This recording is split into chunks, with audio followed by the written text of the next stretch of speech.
So I guess going down on the mic stand was a good closing argument? You are watching the first Gribbly's Folly Sunday Antisocial Hour in the new era, the hellscape, the dystopian wasteland, whatever we're in right now. This is the first one of these that you're seeing. I'm glad to be with you. This is the time each week when I smoke my pipe and complain about humanity while answering all of its questions. If you are a piece of humanity with a question for me, leave it in the comments down below using the hashtag AskGribs. I will answer any question. Now there's some ground rules to establish here. Sunday Antisocial doesn't always fall on Sundays, and I don't always smoke my pipe. This is actually just a prop because I'm in my office today because it's like negative 40 degrees outside and the wind is howling, which is giving everyone a little bit of PTSD, honestly, since the storm. Like, we haven't heard winds like this in a while. This is just a prop. This is all that, I'm faking it today. The schools were closed. You guys know how I feel. Schools were closed for snow. They were closed for snow. Cut to a picture of what it looks like outside my front door. Why don't they do their jobs? I wish people would do their jobs. If people did their jobs, we would not be in this situation because they would have taught children critical thinking in school. Instead, the kids don't even go to school, and now the teachers send the work home. Since COVID, we have remote learning days where, like, the kid doesn't even get a snow day. The parent, whose day has just been foobarred, trying to go to work or whatever, now they have to teach, they have to instruct. Which puts you in the situation of being the person that teaches your kid when you're trying to be the parent, right? So the kid can't complain. Like, my kid is like, why are we doing this? And I'm like, because it's stupid and they're trying to make you into a mindless worker. Like, they're literally dumbing you down. And my kid is like, do I have to do it anyway? I'm like, yeah, you kind of do. Sorry, kid, I've been doing dumb work my entire life. I mean, get used to it. This is why I'm in business for myself. I can't handle the, I can't do it, The boss is like, hey, do you mind sorting these papers? Yeah, I do mind. That's not my job. I don't want to sort paper. Who hires a paper sorter? Not you. You hired me to do something more important. I'm not going to sort that. Oh, I'm fired? Oh, shit. So we've all had a minute to process, right? We've all gotten our take on things, and we got through the election. There hasn't been any violence yet. That's not true. There's been some violence, but we won't get into it. We will just move on. We as a community here, we've had our chance to. You don't need me to tell you my takeaways, but I'm gonna. Blake's Pipes, I want to thank you for being a cool dude, and there are Trumpers that respond to the things on my channel in very kind ways and with good humor, and I appreciate that, and I guess 99% of Trumpers give the rest a bad name. There are plenty that respond with hate and vitriol, and that's fine too. But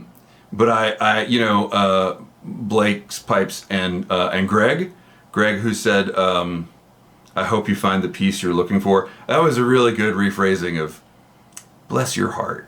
But we're all having this moment of reckoning, right? Like, I think even people on the right are having this moment where they're like, all right, we won. Do you think he meant that stuff he said? And then, of course, everyone on the left is like, you guys just elected the dude that went down on the mic stand, And then the Trumpers are like, no, he wasn't going down on the mic. He was making a joke about corn dogs. Corn dogs, Gribbs. Was it Arnold Palmer's corn dog he was talking about the week before? So there is a little bit of disbelief, like, where it's very hard to understand how y'all can get past that. Like, how do you get past the mic stand moment? How do you get past the rape thing? How do you get past the felonies and the double impeachment and the insurrection? Those are the things where it's like, it's not really about policy. It's not about, like, the direction we want the country to go. It's about, like, character.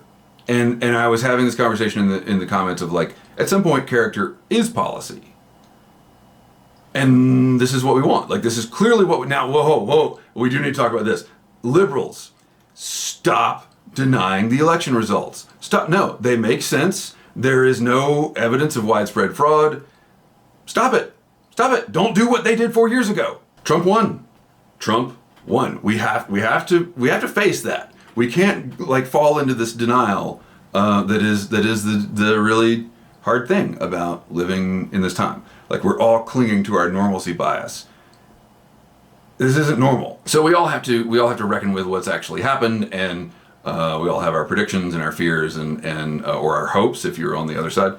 What do you think about the cabinet picks on the other side? I haven't really followed them. I don't care.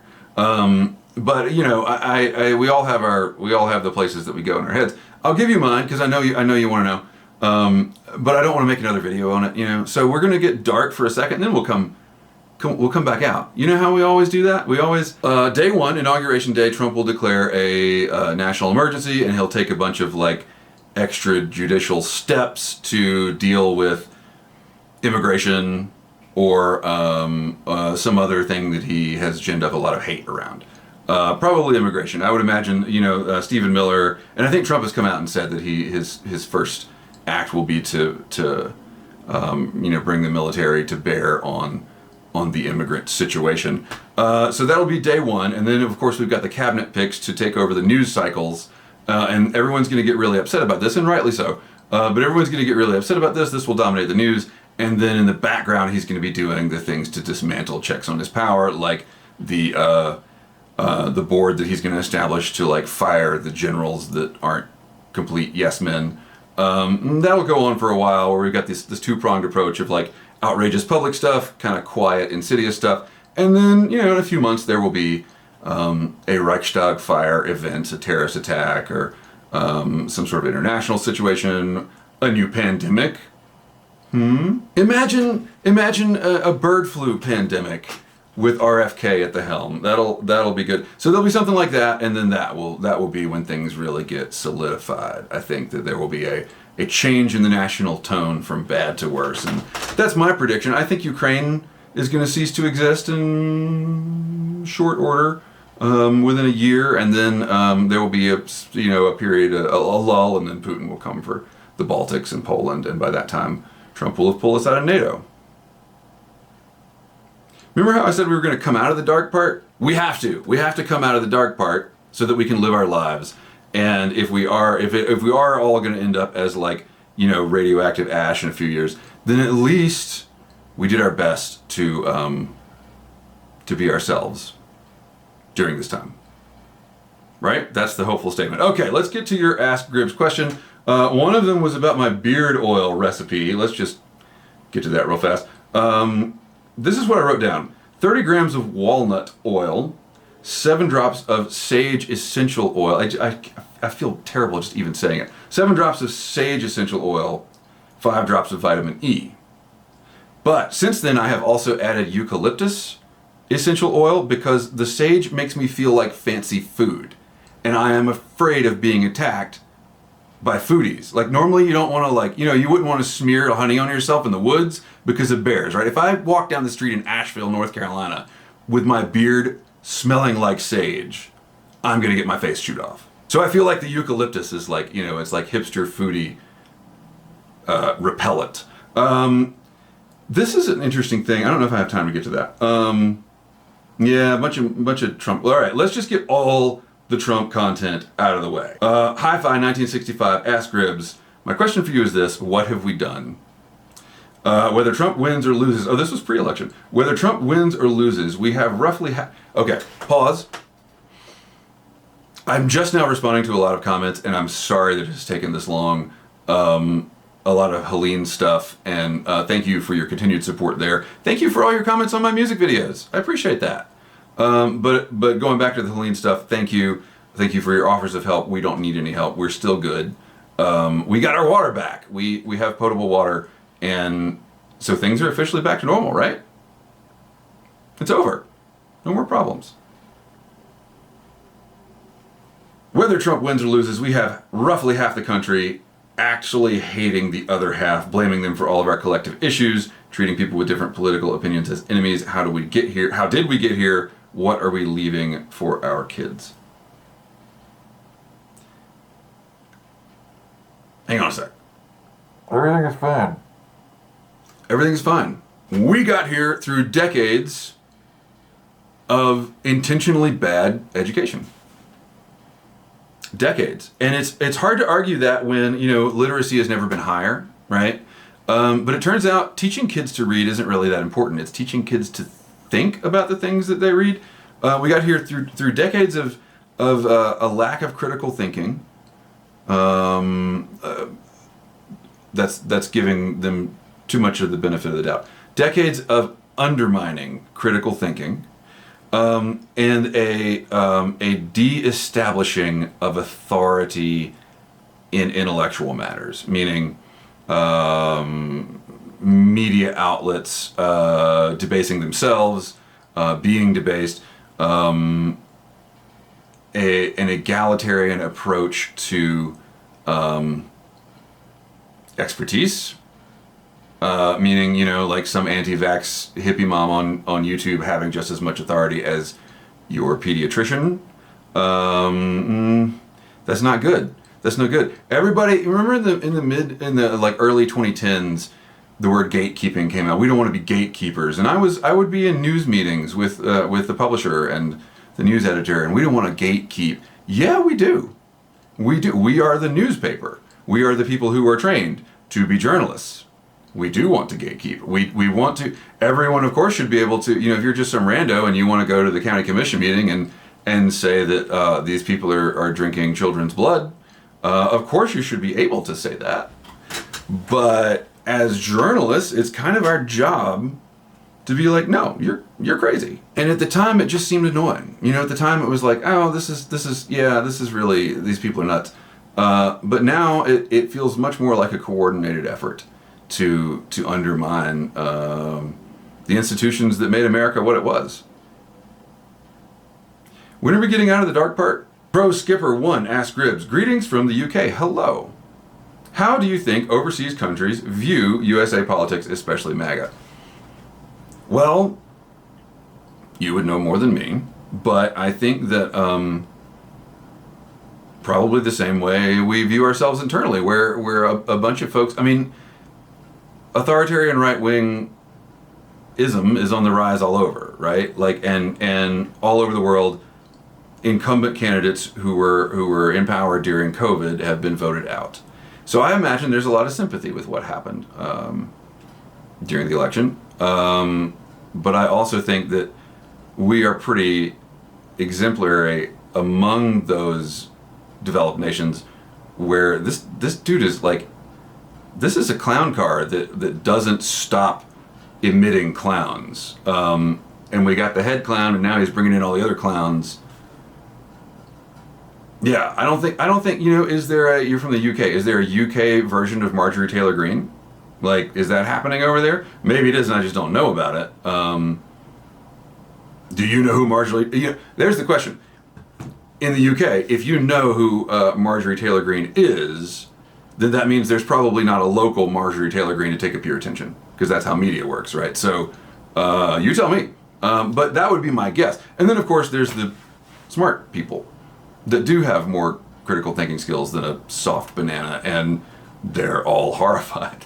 Fireplug, thank you for getting us off the Trump train here. Fireplug says, since Tant is AWOL, should we nominate you as mayor? No, I am clearly not fit to hold office.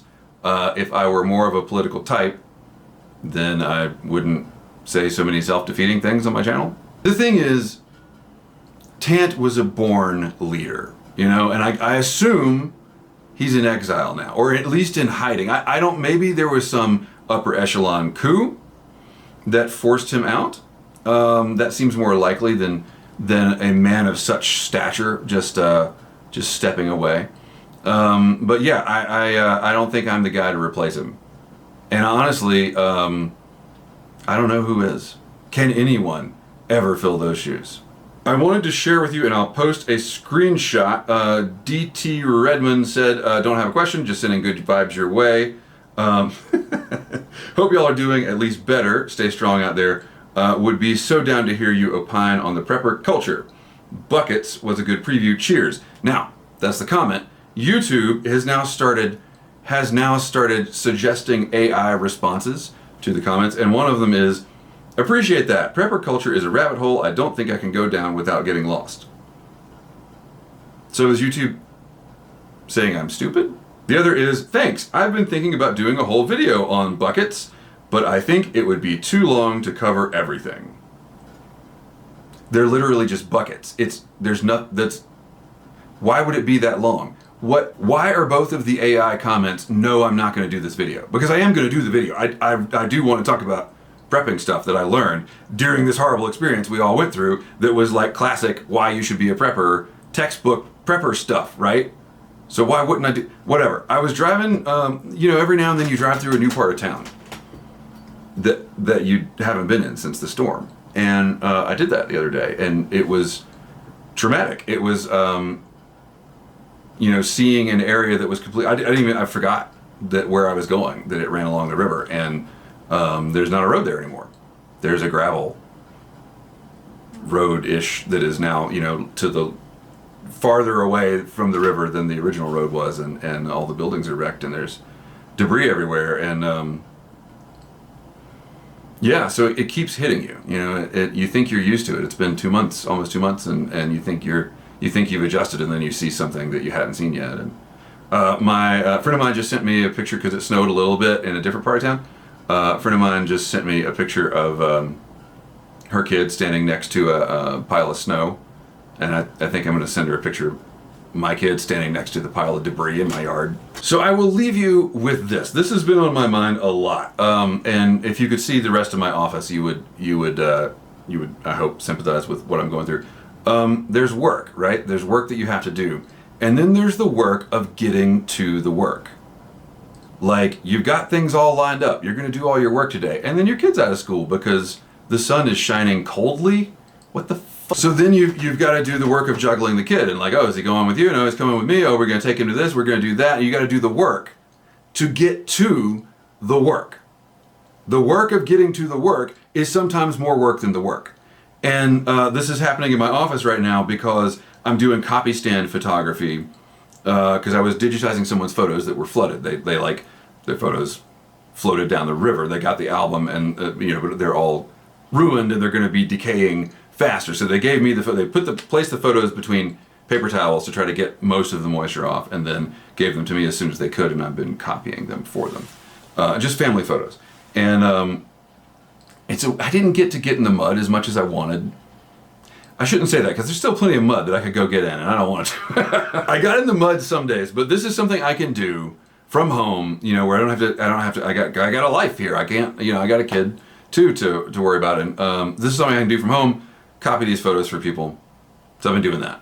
To do that, I had to rearrange my entire office, get a bunch of gear out, and set up a whole copy stand situation. And that took like 2 hours. And then the work itself took like an hour and a half. And now I got to put it all away? Like, it's ridiculous, the work of getting to the work. So I was talking about this a long time ago with a buddy of mine who was a carpenter, and he sent me this text. And I wanted to leave you with it. Because it was really, I don't think he meant for it to be this profound, but it was really profound. The thing that is easiest to forget must occur is moving the body into position to do the work. Visualizing the work will never get it done, even though that step is essential and the plan seems so easy once it's fabricated. Damn, I forgot my tape on the ground. Back down the ladder. Crap, the extra nails are in the truck. Back down the ladder. Another hike to the truck. It starts to add up quick. That's why crews use multiple people. Someone stays where the work is. Someone stays near the saw on the ground. Someone stays at the truck. Everyone gets a huge reduction in transporting the corporal form through gravity-bound space. I thought that was pretty succinct. If you're a one-man band like me, self-employed artist type, every day you have to make the decision, am I going to work in my business or on my business? Am I going to do the work that I get paid to do? Or am I going to do the work that it takes to find more work that I will get paid to do? Because one of those makes money and the other one doesn't. It's overhead. Everything other than sales is overhead. I don't know what to say about that. But yeah, give me some examples in the comments of the work that you do to get to your work, right? Like maintaining your car, getting gas, getting dressed in the morning is work that you do to get to your work. And how do you keep that ratio where it should be? That's all I have. Next time, if it's not 90 below and snowing, I will be smoking a pipe and drinking my coffee with you. Thank you so much for watching. Keep the ends out for the ties that we need a new phrase. We need a new phrase. I feel like it's time. I feel like we've reached a new era. But for now, keep the ends out for the ties that bind. I mean, do I really need a new tagline, though? It feels kind of weird. You remember when the Washington Post changed their tagline to "Democracy dies in darkness"? And then, look what happened. And like, when you choose a tagline, it should apply to good times and bad times, right? Like, if "keep the ends out for the ties that bind" does not describe exactly what we should be doing right now, then I don't know what does. Sometimes I just wish I could say something different at the end of the video, to be honest with you. "Keep the ends out for the ties that bind" comes from an old Protestant hymn. It's not from the Johnny Cash song. I mean, it is in the Johnny Cash song, but that's where it comes from. That's where Johnny Cash got it. But I've also been toying with this idea of pulling a line from another sort of Appalachian country hymn, which is "keep one hand on the throttle and one eye on the rail." But I'm also making a video while driving, so it doesn't really fit.